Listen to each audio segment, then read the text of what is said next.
రాజకీయాల్లో ఆయన్ను కొట్టేవాడు లేరంటారు రాజకీయ విశ్లేషకులు. ఆయన వయసు 70 దాటి 4 ఏళ్లైనా ఆలోచనలు ఇంకా 25 లాగానే ఉంటాయి. విజనరీ పర్సన్ అని, ఫ్యూచర్ అంతా టెక్నాలజీపైనే ఆధారపడి ఉందని ముందే గ్రహించి హైదరాబాద్ను హైటెక్ సిటీగా మార్చగలిగారు. ఆ మాస్టర్ మైండ్ ఎవరో కాదు, నారా చంద్రబాబు నాయుడు. ట్యూషన్ ఫీజు కట్టేందుకు బెల్లంకొట్టులో పార్ట్ టైం పనిచేసిన ఆయన రాష్ట్రానికి సీఎంగా ఎలా ఎదిగారు? స్నేహితులైన వైఎస్ రాజశేఖర్ రెడ్డికి చంద్రబాబుకు గొడవ ఎందుకు వచ్చింది? అసలు టీడీపీని ఎలా చేజిక్కించుకున్నారు అనే విషయాలు ఇప్పుడు తెలుసుకుందాం.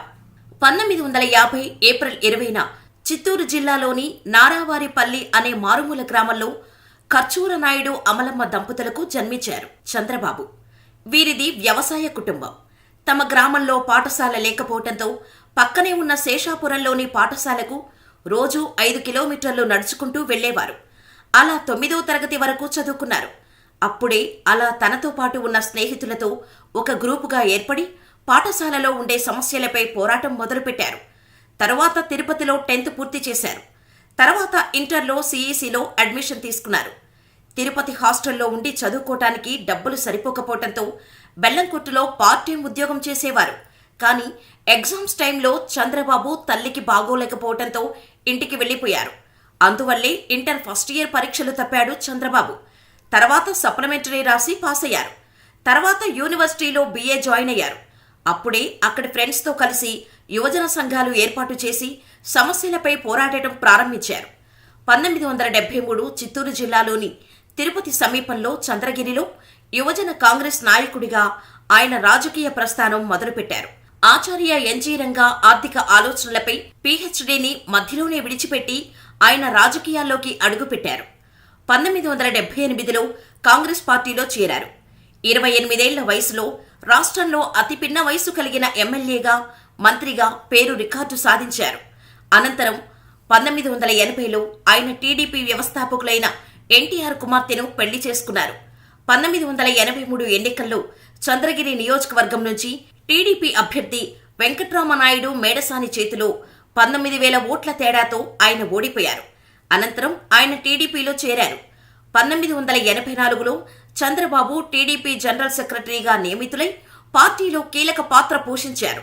ముఖ్యమంత్రి పదవి నుంచి ఎన్టీఆర్ను దింపేందుకు కాంగ్రెస్ పార్టీ చేసిన కుట్రను భగ్నం చేశారు. దీంతో ఎన్టీఆర్ నమ్మకాన్ని గెలుచుకున్నారు. అయినప్పటికీ 1984-89 మధ్యలో ఆయన మంత్రి పదవిని చేపట్టలేకపోవడం విశేషం. కానీ 1989లో కుప్పం నుంచి మరోసారి పోటీ చేసిన చంద్రబాబు కాంగ్రెస్ అభ్యర్థి బిఆర్ దొరస్వామిపై 6,918 ఓట్ల మెజారిటీతో గెలుపొందారు. అనంతరం 1989 నుంచి 1994 వరకు ఆయన టీడీపీ పార్టీ సమన్వయకర్తగా పనిచేశారు. ఎన్టీఆర్ భార్య బసవతారకం మరణానంతరం లక్ష్మీపార్వతి రాకతో టీడీపీలో కీలక పరిణామాలు చోటు చేసుకున్నాయి. ఆమె ఆజమాయిషీ చేయటం చంద్రబాబు నుంచి పార్టీలో ఉన్న ఎవరికీ నచ్చలేదు. పార్టీలో ఈ చీలికలు, అసంతృప్తుల కారణంగా 1989లో వచ్చిన ఎన్నికల్లో టీడీపీ ఓడిపోయింది. ఈ దెబ్బతో ఎన్టీఆర్ ప్రతిపక్ష నాయకుడికే పరిమితమయ్యారు. ఈ క్రమంలోనే కాంగ్రెస్ నాయకులు అసెంబ్లీలో ఎన్టీఆర్ని అవమానించడంతో మళ్లీ సీఎం అయ్యాకే అసెంబ్లీలో అడుగు పెడతానని శపథం చేశారు. లక్ష్మీపార్వతిని ఎన్టీఆర్ చట్టబద్ధంగా పెళ్లి చేసుకోవడంతో సమస్య మరింత ముదిరింది. 1994 ఎన్నికల్లో ఎమ్మెల్యే అభ్యర్థుల ఖరారు విషయంలో లక్ష్మీపార్వతి కలగచేసుకోవటం చంద్రబాబుకు అస్సలు నచ్చలేదు. అలా అసంతృప్తులతోనే అప్పుడు జరిగిన ఎన్నికల్లో టీడీపీ విజయం సాధించింది. లక్ష్మీపార్వతి ఉంటే తన రాజకీయ జీవితానికి ముప్పు కావచ్చన్న కారణంతో ఆమెను పార్టీ నుంచి శాశ్వతంగా తొలగించాలని అనుకున్నాడు చంద్రబాబు. అప్పటి 160 మంది టీడీపీ ఎమ్మెల్యేలను తీసుకుని వైస్రాయ్ హోటల్లో బస చేశాడు. తాను ముఖ్యమంత్రి కావటానికి కావాల్సిన మద్దతు ఉందని గవర్నర్కు లేఖ పంపించాడు చంద్రబాబు. ఈ విషయం తెలుసుకున్న ఎన్టీఆర్ వైస్రాయ్ హోటల్ వద్దకు వెళ్లి చంద్రబాబును తిట్టాడు. దీంతో చంద్రబాబు వెనుక ఉన్న టీడీపీ ఎమ్మెల్యేలు ఎన్టీఆర్పై చెప్పులతో దాడి చేశారు. అలా 1995 సెప్టెంబర్ 1న ఆంధ్రప్రదేశ్కు 13వ ముఖ్యమంత్రిగా ప్రమాణ స్వీకారం చేశారు. ఈ అవమానం తట్టుకోలేకే ఎన్టీఆర్ 1996 జనవరి 18న చనిపోయారు. చంద్రబాబు వెన్నుపోటుతోనే ఎన్టీఆర్ చనిపోయారనే నింద ఇప్పటికీ చంద్రబాబుపై ఉంది. 1996లో వైఎస్ రాజశేఖర్ రెడ్డికి అప్పులు ఎక్కువైపోయాయి. దీంతో తను ఉండే ఇంటిని అమ్మకానికి పెట్టాడు వైఎస్. కానీ చంద్రబాబు నాయుడు ఆ ఇంటిని పేదల భూములను ఆక్రమించి కట్టారని, అందువల్ల అది అమ్మగా వచ్చిన డబ్బులలో 50% డబ్బు ప్రభుత్వానికే ఇవ్వాలని కండిషన్ పెట్టారు. అప్పటి నుంచి ఈ రెండు కుటుంబాల మధ్య వైరం మొదలైంది. 1999 అసెంబ్లీ ఎన్నికల్లో చంద్రబాబు నాయుడు మరోసారి కుప్పం నుంచి పోటీ చేశారు. ఆ ఎన్నికల్లో ఆయన కాంగ్రెస్ అభ్యర్థి ఎం సుబ్రహ్మణ్యరెడ్డిపై 65,687 ఓట్ల తేడాతో గెలిచి రాష్ట్ర ముఖ్యమంత్రిగా కొనసాగారు. చంద్రబాబు ఎక్కువగా టెక్నాలజీకే ప్రాధాన్యత ఇవ్వటం, ఆయన కాలంలో వర్షాలు పడకపోవటం, నీటిని సైతం విడుదల చేయకపోవటంతో రైతులలో చంద్రబాబు వ్యతిరేకత మొదలైంది. ఈ వ్యతిరేకతను గుర్తించిన వైఎస్ రాజశేఖర రెడ్డి పాదయాత్రతో రైతులకు చాలా దగ్గరయ్యారు. అలా 2004లో జరిగిన ఎన్నికల్లో టీడీపీ కాంగ్రెస్ చేతిలో ఘోరంగా ఓడిపోవటంతో వైఎస్ ముఖ్యమంత్రిగా గెలిచారు. మాట ఇచ్చిన ప్రకారం వైఎస్ జలయజ్ఞం, ఆరోగ్యశ్రీ, పోలవరం ప్రాజెక్టులో కదలికలు తీసుకురావడంతో ప్రజల మనసులో దేవుడిగా మారారు వైఎస్. కానీ వైఎస్ హెలికాప్టర్ ప్రమాదంలో మరణించడంతో కేసీఆర్ ప్రత్యేక తెలంగాణ కోసం పోరాటం చేయటం, రాష్ట్రం 2 ముక్కలవటం వరుసగా జరిగిపోయాయి. 2014 ఉమ్మడి ఆంధ్రప్రదేశ్ నుంచి తెలంగాణ విడిపోయిన తర్వాత విభజిత ఏపీకి ఆయన ముఖ్యమంత్రి అయ్యారు. జూన్ 8, 2014 నాడు కొత్తగా ఏర్పడిన ఆంధ్రప్రదేశ్ రాష్ట్రానికి ముఖ్యమంత్రిగా ప్రమాణ స్వీకారం చేశారు. ప్రధాన ప్రతిపక్ష హోదాలో వైఎస్ఆర్ కాంగ్రెస్ పార్టీ వ్యవహరించింది. ఇదిలా ఉండగా ఓ ఇంటర్వ్యూలో తనకు వైఎస్ఆర్ మంచి ఫ్రెండ్ అని చంద్రబాబు చెప్పారు. వైఎస్తో ఉన్న స్నేహం, ఆ తర్వాత కాంగ్రెస్ పార్టీలో కలిసి పనిచేసిన రోజుల్ని గుర్తు చేసుకున్నారు చంద్రబాబు. తన జీవితంలో ఫ్రెండ్స్ మారుతూ వచ్చారని, చిన్నప్పుడు స్కూల్లో మంచి ఫ్రెండ్స్ ఉండేవాళ్ళని, ఆ తర్వాత యూనివర్సిటీలో చాలా మంది స్నేహితులు ఉన్నారన్నారు. చాలా మంది ఇప్పటికీ తనతో టచ్లో ఉంటారని, ముఖ్యంగా వైఎస్ రాజశేఖర రెడ్డి, తాను బాగా కలిసి తిరిగేవాళ్లమని పాత రోజుల్ని గుర్తు చేసుకున్నారు. 1978, 1983 ఎమ్మెల్యేలుగా, మంత్రులుగా చాలా బాగా తిరిగామని, ఢిల్లీ వెళ్లడం, అక్కడ ఫైట్ చేసేవాళ్లమని చంద్రబాబు చెప్పారు. 1983లో తాను టీడీపీలోకి వెళ్లాక ఇద్దరం శత్రువులమయ్యాం, అది కూడా రాజకీయంగా మాత్రమే అన్నారు.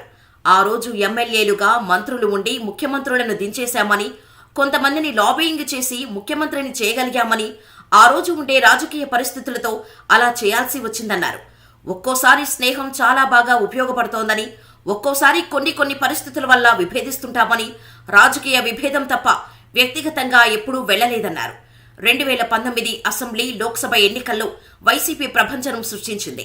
150 అసెంబ్లీ స్థానాలను వైసీపీ కైవసం చేసుకుంది. అన్ని ప్రాంతాల్లోనూ వైసీపీ మెజారిటీ సాధించింది. లోక్సభ ఎన్నికల్లోనూ వైసీపీ ఆధిక్యంతో దూసుకుపోయింది. వైసీపీ 22 చోట్ల గెలవగా టీడీపీ 3 స్థానాలకే పరిమితమైంది. అసెంబ్లీ ఎన్నికల్లో 25 స్థానాలకు టీడీపీ పరిమితమైంది. ఈ విజయం టీడీపీ పార్టీకి, చంద్రబాబు నాయుడికి భారీ షాక్ అనే చెప్పవచ్చు. అయితే ప్రస్తుతం ఆంధ్రప్రదేశ్లో skill development scam hot topic గా మారింది. ఈ కేసులో టీడీపీ అధినేత చంద్రబాబుని సిఐడి పోలీసులు సెప్టెంబర్ 9 శనివారం ఎందుకు అరెస్ట్ చేశారు అనేది తెలుసుకుందాం. చంద్రబాబు హయాంలో స్కిల్ డెవలప్మెంట్ పేరుతో భారీ స్కామ్ జరిగిందని, రాష్ట్ర స్కిల్ డెవలప్మెంట్ కార్పొరేషన్ నిధులు 241 కోట్ల రూపాయలు కొల్లగొట్టారని 2021లో సిఐడి కేసు నమోదు చేసింది.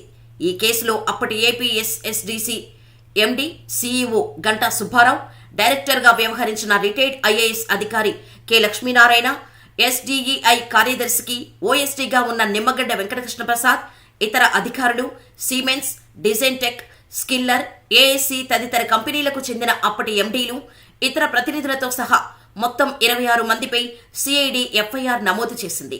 డిసెంబర్ 11, 2021న సిఐడి గంటా సుబ్బారావును హైదరాబాద్లో అరెస్ట్ చేశారు.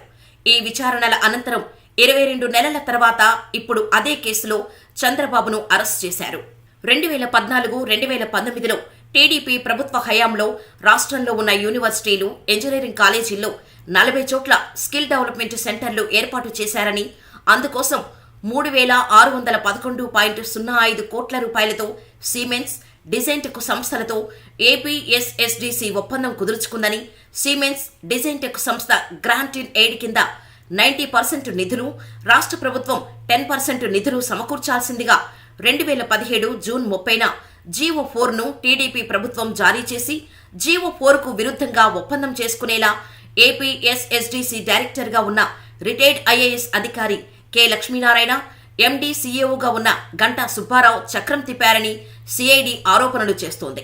కాగా ₹100 స్టాంపు పేపర్పై ఒప్పందం చేసుకున్నారని, అందులో తేదీ కూడా వేయకుండా 3,611.05 కోట్ల రూపాయల విలువ మేరకు కాంట్రాక్టును ఎలా నిర్ధారించారని సిఐడి ప్రశ్నిస్తుంది. సిమెన్స్, డిజైన్టెక్ సంస్థలు సమకూర్చాల్సిన 90% నిధులను ఏ విధంగా లెక్కించారన్నది వివరించలేదని, సంబంధిత మొత్తం వేయాల్సిన చోట ఖాళీగా వదిలేశారని సిఐడి ఆరోపించింది. జీవో ప్రకారం 90% నిధులు వెచ్చించాలన్న విషయాన్ని సిమెన్స్, డిజైన్టెక్ కంపెనీలు పట్టించుకోలేదని, టీడీపీ ప్రభుత్వం మాత్రం తన వాటాగా చెల్లించాల్సిన 10% నిధులను జీఎస్టీతో సహా మొత్తం 371 కోట్ల రూపాయలు చెల్లించేసిందని, అసలు పనులు చేయకుండానే నిధులు ఎలా చెల్లిస్తారని అప్పటి ఆడిట్ అకౌంటెంట్ జనరల్ దీనిపై అభ్యంతరం వ్యక్తం చేసినా సరే చంద్రబాబు ప్రభుత్వం పట్టించుకోలేదని సిఐడి బల్లగుద్ది చెబుతోంది. స్కిల్ డెవలప్మెంట్ కేసులో అరెస్ట్ అయినప్పటి నుంచి చంద్రబాబుకు ఎదురు దెబ్బలు తగులుతూనే ఉన్నాయి. బెయిల్ కోసం హైకోర్టు, సుప్రీంకోర్టుకు వెళ్లినా ఫలితం దక్కలేదు.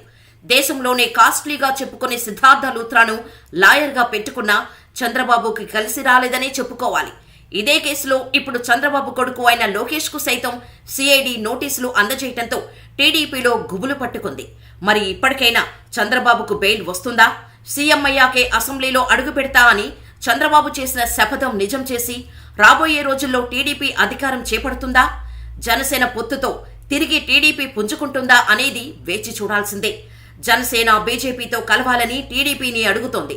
మరి 3 పార్టీలు పొత్తుగా ఎన్నికల్లో నిలబడితే సీఎం అభ్యర్థి ఎవరవుతారు? చంద్రబాబా, లేదా పవన్ కళ్యాణా, లేదా బీజేపీ అధిష్టానం నిర్ణయించే వ్యక్తా? చూడాలి ఎవరు గెలుస్తారో, ఎవరు సీఎంగా గద్దెనెక్కుతారో.